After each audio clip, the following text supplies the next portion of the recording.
Hey kiddo, how was your day today? Are you ready for a story? Let's read a story. A scary story. Toy Story of Terror.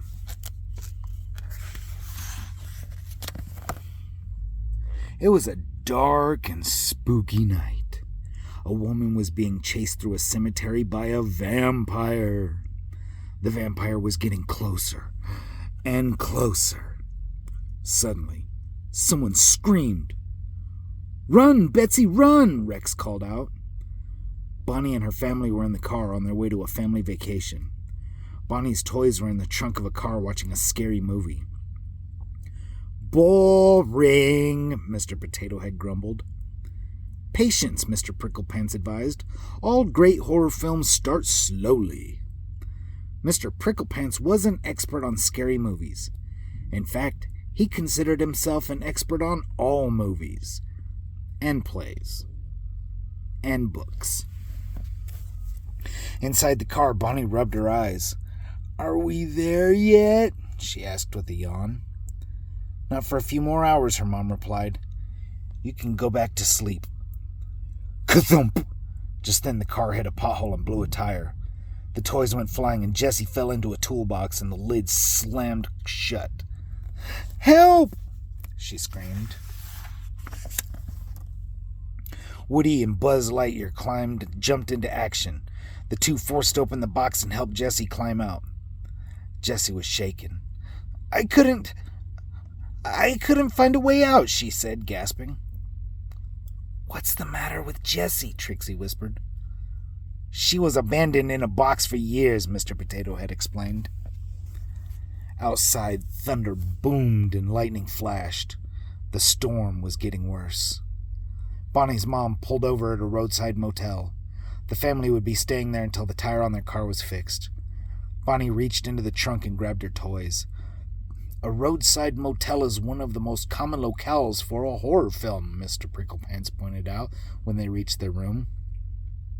Mr. Potato Head decided to go looking around. "I wouldn't go out there if I were you," Mr. Pricklepants warned. "The first to leave usually gets it." Mr. Potato Head scoffed.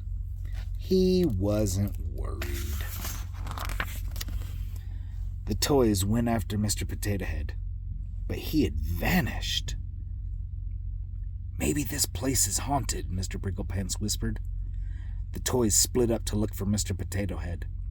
Suddenly, Rex screamed. "Ew!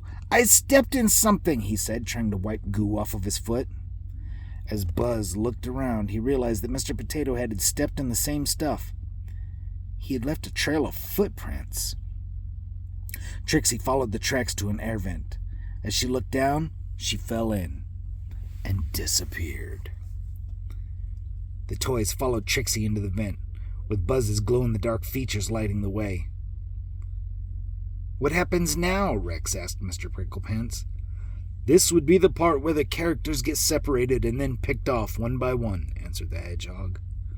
Seconds later, something snatched Mr. Pricklepants. Then it snatched Rex. Woody, Jessie, and Buzz looked at each other and ran. Just then, something slowly crept out of the darkness toward them. It was Mr. Potato Head's arm. "It's trying to tell us something," Buzz said. "It's the number 1, Woody said. "I think maybe it's pointing up," Jessie said.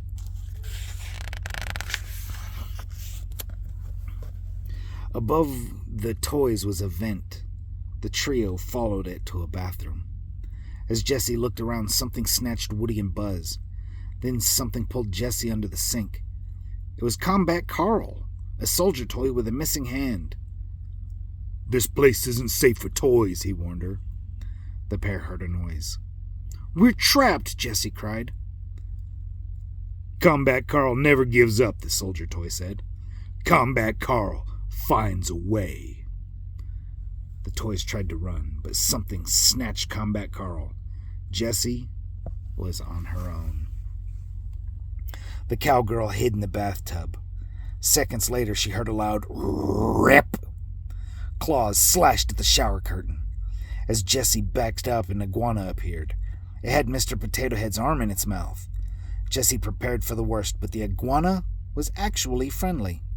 It swallowed the arm in one gulp and then gave Jessie a big lick. Grabbing her gently in its mouth, the iguana carried the cowgirl to a room behind the motel's lobby. He set her in a basket and rang a bell. Ding! "Excellent find, Mr. Jones," the manager said, coming into the back room. He had trained his pet iguana to steal toys from motel guests so he could sell them on the internet. The manager posted Jessie's picture on a website and put her in a glass cabinet. The cowgirl's friends were there, too. Even Combat Carl and his friend, Combat Carl Jr. A few minutes later, the manager returned. He checked his computer.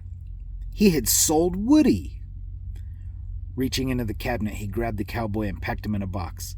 A delivery driver would be arriving soon to pick up the package. "Woody," Jessie whispered sadly. "What started out as a classic horror film has turned into something more of a tragedy," Mr. Pricklepants observed. A few minutes later, the manager sold Jessie too. He had just taken her out when the mechanic arrived to fix Bonnie's family's tire. The manager put Jessie down and went to speak with the mechanic. Jessie tried to unlock the cabinet, but she couldn't reach the latch. Even worse, the delivery truck had arrived. The driver came into the back room and took the package with Woody inside.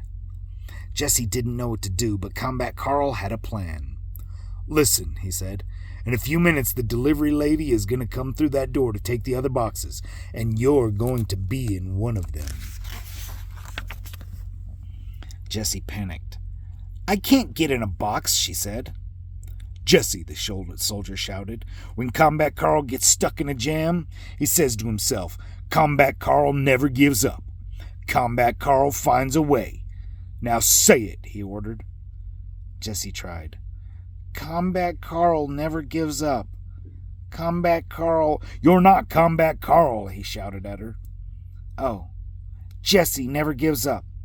Jessie finds a way," the cowgirl declared, finally understanding. Jessie snuck into the empty lobby. Opening one of the boxes the manager had packed, she freed a robot toy. Bravely, Jessie crawled into the box in the robot's place. If she could get on the delivery truck, she could free Woody. The plan was working until the delivery lady taped the box shut and threw it in the truck.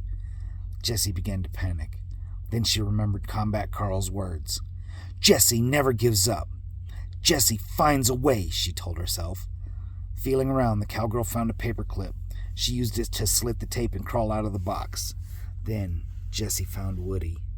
The two returned to the back room to free their friends. Suddenly, Jessie heard Bonnie's voice coming from the lobby. The tire was fixed. Bonnie's family was getting ready to leave. The cowgirl raced toward the curtain that separated the back room from the lobby. She was almost there when Mr. Jones caught her. Jessie kicked the iguana and he spit something out.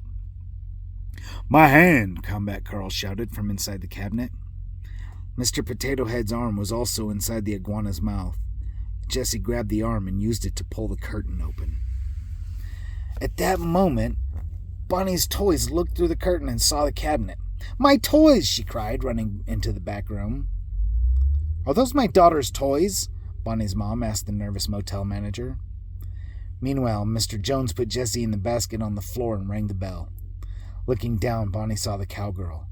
"Jessie!" the little girl shouted, pointing at her doll. Later, back in the trunk of Bonnie's family's car, the toys celebrated. "You did it, Jessie! You saved us all," Buzz said. "Jessie didn't give up. Jessie found a way," the cowgirl said. Mr. Potato Head looked fondly at his arm. "We ain't never gonna get separated again," he said. Ka-thump! Just then the car hit a bump and Mr. Potato Head's parts scattered around the trunk. "Aw, nuts!" he said. Everyone laughed, and that, Mr. Pricklepants noted, was sure sign the story had reached its end. Oh, wow, can you believe that? The iguana was trained to steal toys? That just goes to show you, always keep an eye on your things, especially your toys. Until then, have sweet dreams. I love you, kiddo. Good night.